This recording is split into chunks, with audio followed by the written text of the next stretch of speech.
Planning a fishing trip shouldn't feel like a full-time job. With fishingbooker.com, you can find and book the perfect fishing trip within minutes.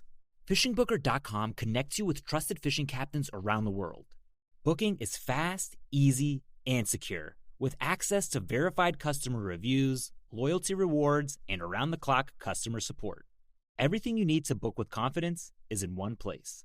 So head to fishingbooker.com and start planning your next fishing adventure today. This episode is brought to you by Netflix. The MLB at Field of Dreams returns.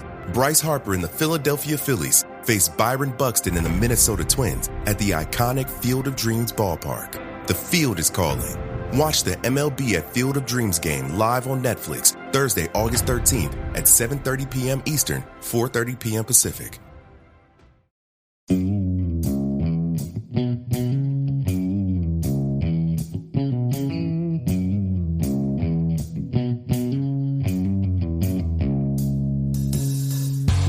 Right, welcome back to the Survival and Basic Badass podcast with Kevin and Chuck. Today, we're going to talk about kidnapping. We're going to talk about kind of being held hostage against your will.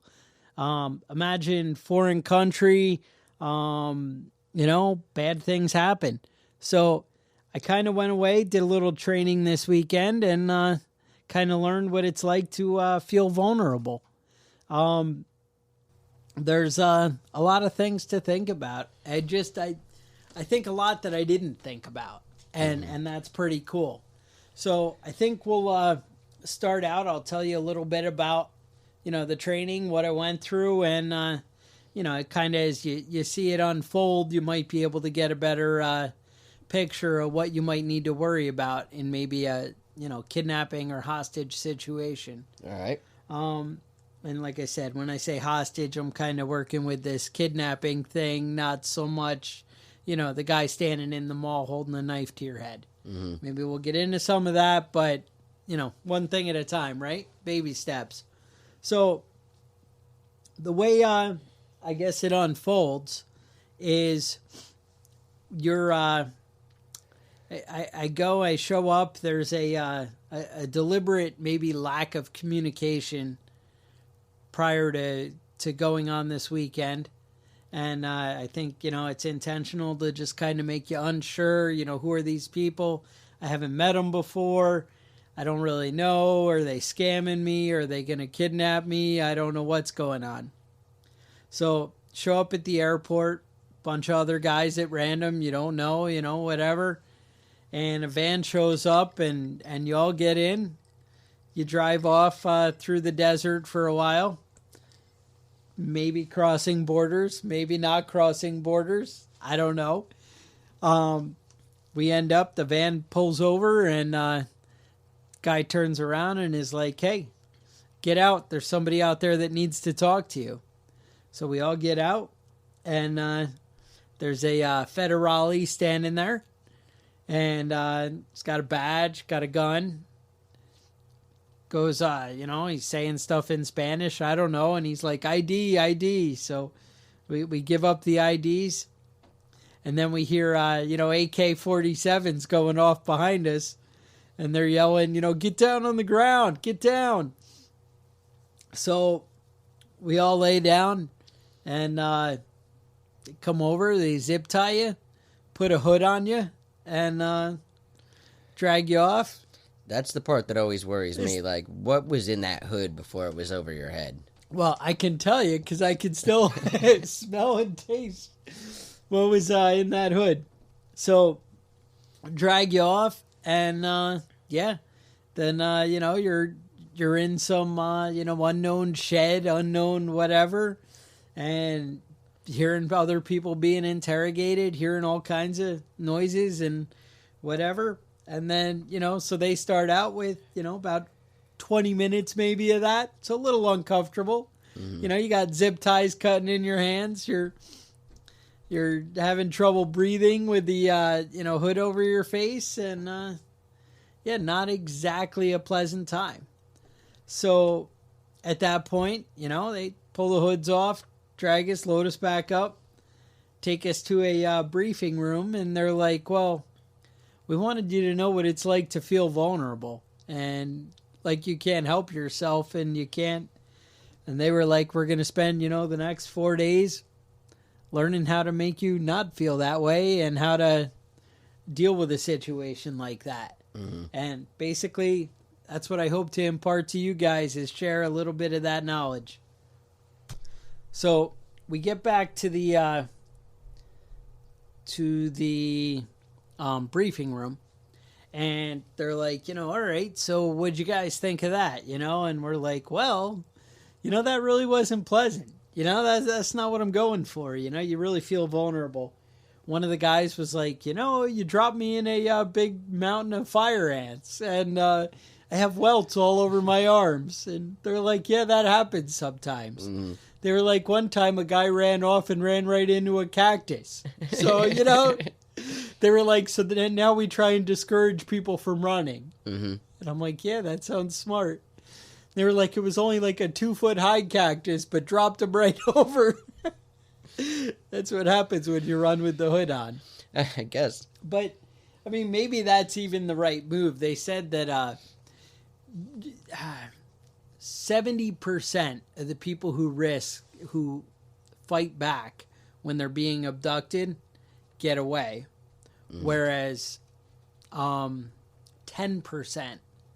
of the people who are taken to a new location end up surviving. Mm-hmm.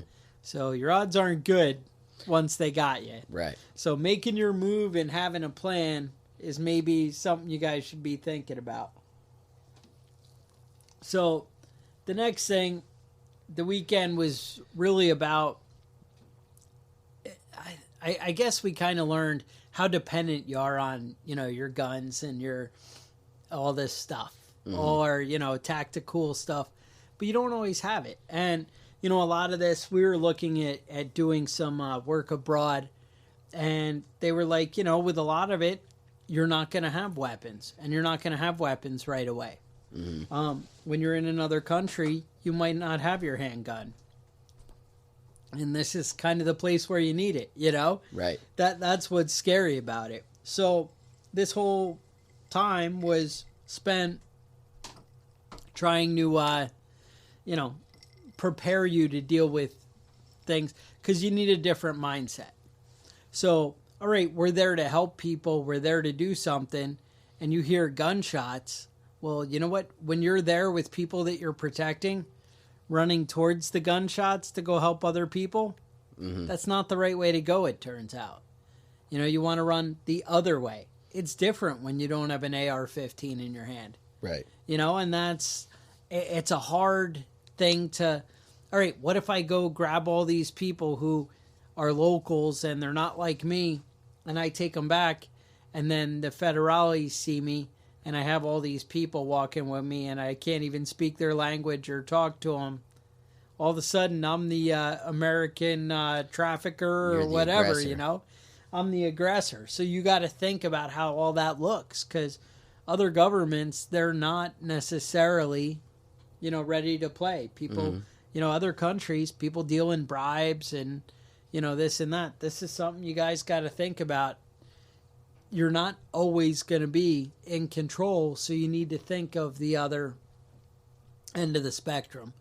And I guess that's kind of, where I want to focus. Mm-hmm. So we had a lot where they said, man, it's just, you don't want to go be the guy showy. You want to be the guy who's confident and doesn't look like he's a victim. Places like Peru, for $100, somebody will kill you. For $100, somebody will kidnap you because they can, mm-hmm. $100. It's a nothing. lot of money down there. I know, but it's nothing to us. And it's just, life is, doesn't have value. Mm-hmm. So you need to kind of be aware of your surroundings. But also, I guess the biggest thing that came to me this weekend was not... You watch the video on how to start a fire, how to purify water, how to dig a gypsy well, how to break out of zip ties, how to break out of duct tape, how to, pick a lock, how to do these things. You need to actually put it into practice and try it. And that was, the biggest thing. So I've never had zip ties on my hands as many times as I did this weekend. We went through, we tried, all right, some skinnier zip ties, which are what you see in the videos where people are like, yeah, I can break out of them. Watch me do this. And, you lift up your arms and you bring them down and you kind of pull them out against your chest as they come down. And that works, and it worked out great. But, not everybody uses skinny zip ties. Right. And not everybody puts your wrist to wrist together in front of you. It's rare that they would put them in front of you, I think. But, whatever. So, and they're just like, well, that's how we know how to train you how to get out of it. So, that's the thing. You have the zip ties in front of you. But the training, they were like, all right, you see these zip ties, see what they feel like. Now try a thicker pair of zip ties. What do they feel like? Try and break those. All right, how about a little bit thicker? Try and break those.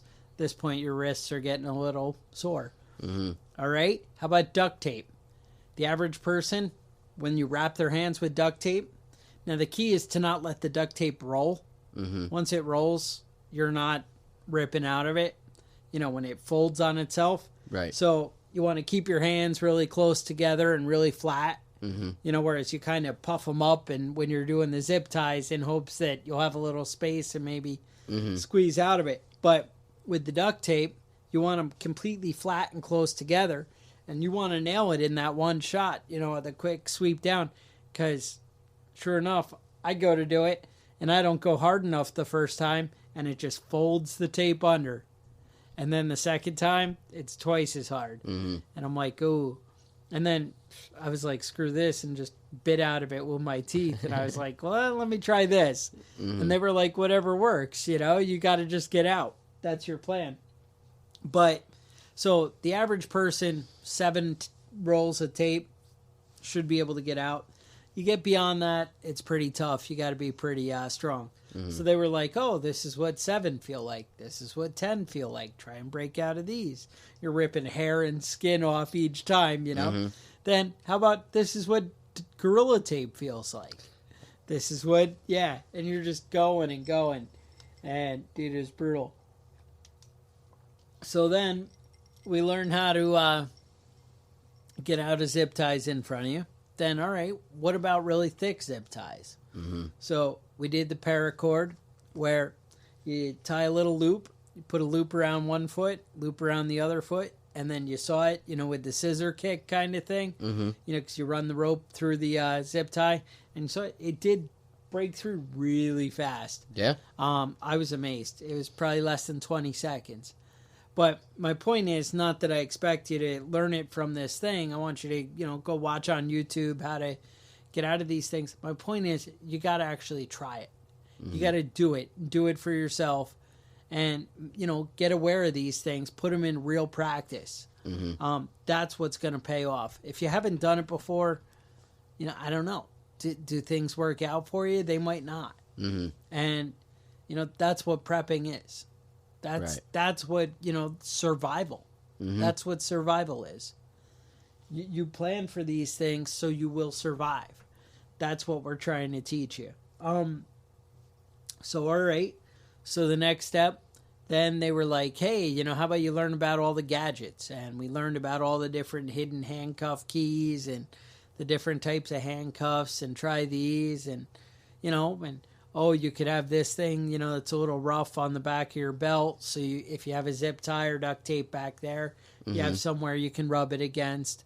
They little ceramic razor blades that can be tucked in belt loops and things that, hey, now I have a zip tie, I have duct tape on whatever.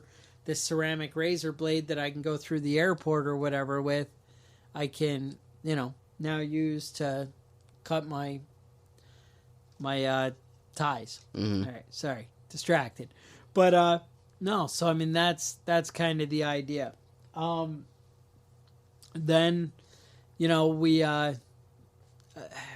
again, then it kind of, we did a bunch of hand-to-hand combat training. We did a bunch of medical training. Got the crap kicked out of me. Turns out my fighting partner was 6'4" and 280. and I'm 215 and 5'6", so it was a little different. And he was also about 20 years younger than me. That didn't help either. And he was the good 6'4" and 280, not the pudgy 6'4" and 280. And I told the Krav Maga instructor, I'm like, maybe I could be better matched to learn here. He's like, you don't choose your opponent in real life. And that's, that's true. So I was like, all right, suck it up and be a man, Yeah. But, I mean, that's the thing. You gotta... I actually was thinking this weekend, I was like, we really should put together a video, a training video of, the 5 go-to survival moves. And at least as far as the instructor we dealt with this weekend, Krav Maga is supposed to be kind of strike and get away. Right. It's not I want to fight you and do battle like you have in the, in the ring or the octagon. Yeah. It's, I want to hit you. I want to get out of this move. I want to, devastate you and run like hell. So that way I can get to a weapon, get to whatever. I think, there's a couple of moves we get caught up in a bunch of different things. We did a lot of, somebody has a handgun on you, how to disarm them. Somebody has an AR-15 on you, this is how to disarm them. Somebody's choking you, this is how to disarm them. A lot of that, they seem to be very focused on kicking people in the nuts was a definite plus. That's a big one. Hey, and that's, we've talked about some, punching people in the throat, but, different things. But you need to kind of have a plan. Have some go-to moves that you learn, that what is it? The rear naked choke. You gotta that should be in everybody's arsenal. Right. There's no better move, honestly. As far as coming up to somebody who doesn't know you're coming. There's guards or something like that. Guarding your buddies, and you're in Mexico, and there's people standing outside the building, and you got to take them out one at a time. Choking them out like that, it's just awesome. Yeah. Because it's so fast. It works so good. And there's, you're not making any noise once it starts, once it happens, yeah. It's one of those, Karate Kid, no can defend, Yeah. It's just, I was teaching my little 13-year-old how to do that, and he choked me out, man. Yeah. Yeah. It's just, that's it. The instructor's like, don't put any pressure. Don't do anything. Just, and that's it. And we were like, well, what's the move to stop somebody who's doing that to you? And they're like, yeah, if you don't grab their fingers before they get them on the back of your head, you're not stopping it. They're like, and you only have seconds anyway, and you're out. It's definitely the go-to move. But again, not when the big bully comes up in front of you at the biker bar. Right. That's not going to help you. You need more than one move, but, there are some things you can do, Bruce Lee said he was never afraid of somebody that knew 10,000 kicks. He was afraid of somebody that practiced one kick 10,000 times, right? Exactly. And like I was saying about the zip ties and everything else, you got to put this stuff into practice. You really got to kind of go through these moves. And that's, testing yourself. And that's, like Kato, the Green Hornet or whatever. Kato back in the day, he's always like, oh, surprise me, keep testing me. And he's hiding in the refrigerator and he's, anything. Guy goes for a beer and then, but that's the thing. It's, you just got to keep pushing yourself and going on if you want to be the guy, because it really was an amazing feeling to be like, oh, I'm vulnerable. There's nothing I can do in this situation. I don't have anything. I can't get out. And that's something you guys got to, kind of prepare your family to deal with, really learn some medical, go through it, go through some of the stuff and get a handle on it, try, figure out what the first aid, is doing. Do you have tourniquet and some other trauma pack stuff in your car? You know, do you have it in your wife's car? Do you have it, you know, are you prepared when life throws things at you?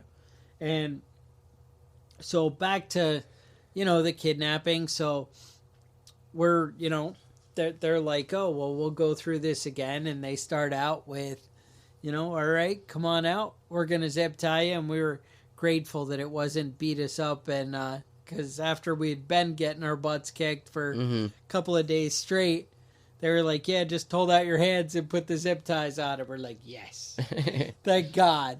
Because we knew it was coming one more time, you know? And we were just like, yeah. So do that, go out, drop us off. Seconds everybody's got. And actually what they did was some people they duct taped, some people they zip tied, some people they used the big zip ties that you had to use the paracord to get out. And they were like, whatever we want to do, you know. So you're mixing it up. Some people behind the back, whatever, you know, different things. So everybody's got a, you know, real challenge. Then they're like, all right, you got no weapons. You're in a foreign country. You don't know the government. They don't know you. You have no IDs. They've all been stolen. And you're a bunch of gringos, you know, and figure it out. And, you know, so we go along the trail and we're doing stuff. We come across a medical problem and deal with trauma. And, of course, it's supposed to be one of the people we're there to rescue. So that means we're carrying somebody on a stretcher. Not as fun when you're going about 4 miles and it's 100 degrees out and you're in the desert. Not so easy, huh? You're like, oh, you know, this isn't really what I thought it would be. So guys are up there treating. I'm like, yeah, I'll stand security in the back. And we have some guys up ahead looking out for, you know, whatever. This girl had gunshot wounds and whatever. So I'm standing in the back watching. And I'm like, well, there's no bad guys, but I just saw 4 pigs run across the road. And, you know, wild boar action, right? Yeah, that's not something you want to mess And with. they were like, oh, well, this is Texas. Don't worry, they're everywhere. Yeah. I'm like, yeah, that's not good. So, I don't know, a little interesting. I don't have wild pigs at my house. No, we don't have them around here, and they're not something you want to mess around with if you're not armed. No, and exactly. Back to the, I don't have a gun. So, we go on, and, you know, and the girl that we rescue is like, oh, you know, I have friends. They're here. We got to find them. You know, I don't know. They might have been kidnapped too. And we hear gunshots, and immediately, you know, military training, everything we know, we're like, oh, that's where the bad guys are. Let's go case them out, and let's, you know, and then they're like, wait, we don't have any guns. We don't have any knives. We don't have anything we can do. These are unknowns in an unknown country. We don't even know if the people we're looking for are over there. What do?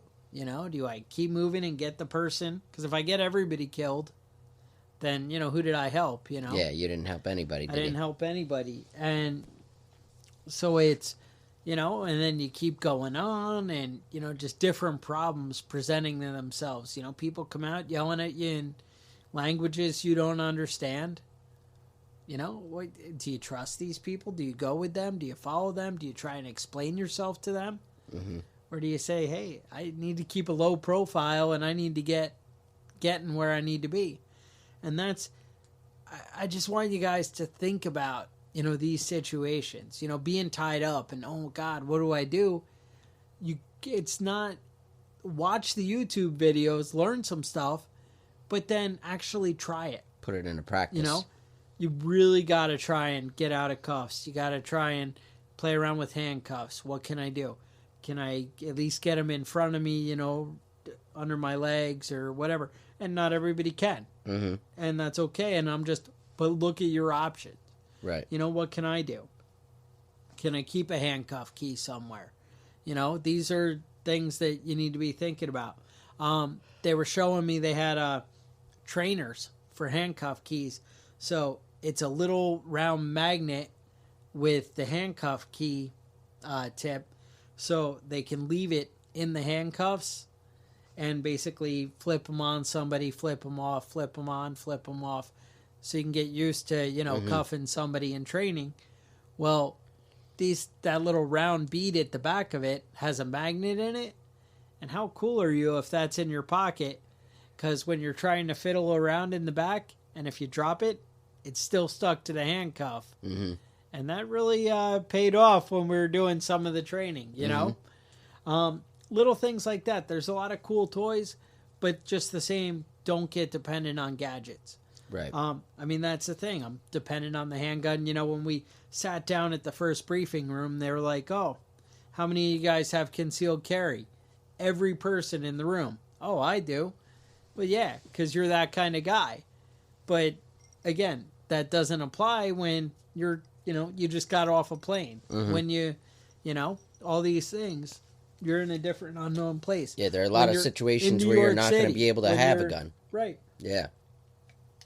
When you just went into the Super Bowl, whatever. I mean, they check, and it's just not always an option. So you guys got to, I guess my big thing is put it into practice. Right. I really felt, vulnerable. Not that I felt like I was in danger at the time, but just very aware of, these are shortcomings. Mm-hmm. This is what I got to step up. Right. This is what I gotta, and that's the thing. I mean, you don't think about it. One of the other cool things they did, they had basically every gun you'd come across in South America kind of thing. Yeah. So, yeah, I'm cool if somebody leaves an AR-15 on the ground or a revolver or, some other things, I know. But when they leave an AK-47 on the ground, do you know exactly how it works? Mm-hmm. Are you familiar with it? When you have the Berettas, they used to be very popular, military, whatever. Right.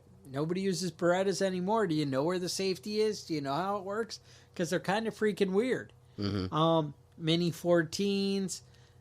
Are you familiar? Are you going to be able to have a battlefield find kind of thing when you're in these other countries? You're going to be able to pick up their, their jammed gun and clean it and clear it and ready to fight? Are you going to be able to pick it up in a fight and just go? I mean, yeah, anybody, I'm sure, can figure out a gun if you have 10 minutes to sit down and, hey, all right, this is like this is where the safety is, this is what's going on. But can you just run up in the middle of a fight while people are shooting at you and pick up the gun and be like, yeah, I'm ready, and start shooting? Because I got to say, it was a challenge for some of them. And it was awesome. I loved learning something new. It's like, hey, show me something that I don't know. Mm-hmm. And that was, the most exciting thing. I was talking to Kevin earlier, all kinds of new medical stuff that I hadn't learned and that was up, new and updated since the last time I'd had any real training. There's a lot of stuff out there, and you can't take it all on. I mean, I don't expect everybody to, just jump in and, I have to learn 40 things. I have to learn Krav Maga. I have to go take jiu-jitsu. I have to go to the gun range every day. I have to do this. No, I'm not saying that. I'm saying let's spend some time and kind of get to feel, what is it like to be vulnerable? Where are my weaknesses? Right. Where is it going to come short? It's like we talk about shutting the power out in your house for a weekend. Mm-hmm. I remember way back in one of our early episodes, I talk about, I have coffee beans, but I don't have a grinder and whatever. And yeah, a little bit of clear thinking and whatever. All right, I can get a knife, I can chop it up, I can, whatever. But find out where the weaknesses are. Right. When you grab me, do I really have moves? I like to think, yeah, I'm big, haymaker guy. I'm going to knock you out. I'm going to, all this stuff. I look tough. I'm a big guy. But, what is it when it comes to reality? Mm-hmm. You always throw that Mike Tyson quote, everybody's got a plan till they get punched in the face, right? Mm-hmm. And that's the thing. When it happens, when it comes down, you got to actually have some hands-on and some go-to. You want to go through the moves frequent enough that it's instinct. That I'm not, I have to, did I put my hand there? Do I grab them on the right side? Do I, different things. That's what, that's what training, that's what practice is about. Mm-hmm. And that's, I guess, what I'm after. You know, when somebody does, I mean, I guess if I want to get into the kidnapping stuff, somebody grabs you and takes you, are you paying attention to, all right, where am I going? You know, how far did we go? Did we make 5 right turns? We made, you know, this and that. Pay attention. How many, you know, a lot of the guys, when we got grabbed, there were 4 guys around us. They were speaking this language, this language, this language. And, you know, they went here, here, and here. And, you know, I was worried because I heard this one had this weapon, different things.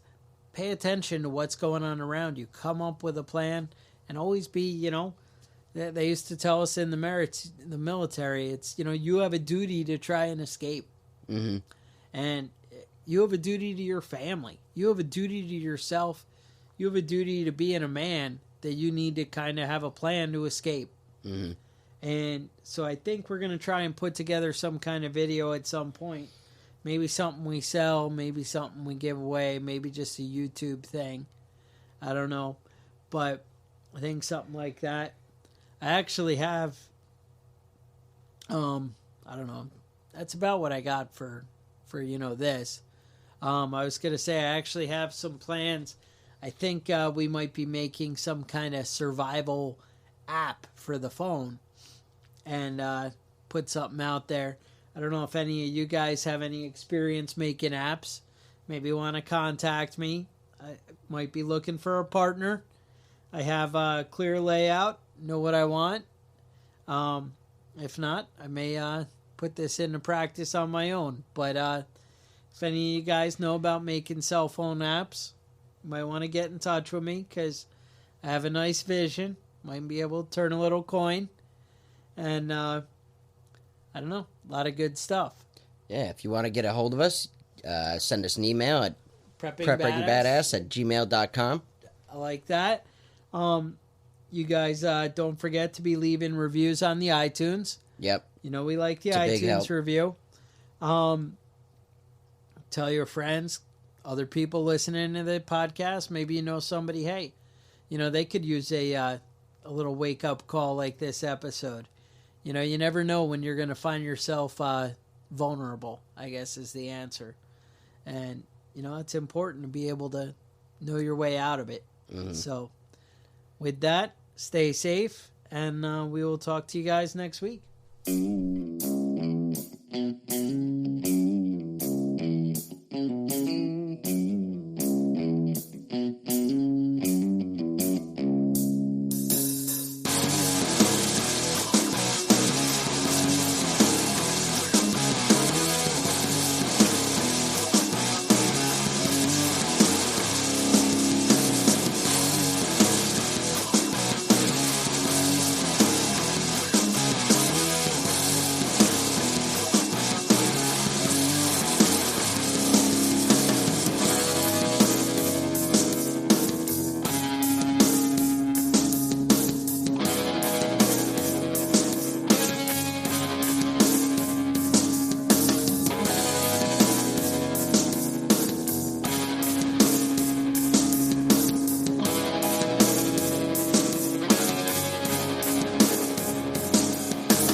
Planning a fishing trip shouldn't feel like a full-time job.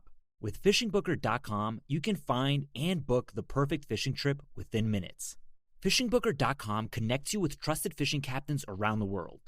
Booking is fast, easy, and secure, with access to verified customer reviews, loyalty rewards, and around-the-clock customer support. Everything you need to book with confidence is in one place. So head to fishingbooker.com and start planning your next fishing adventure today.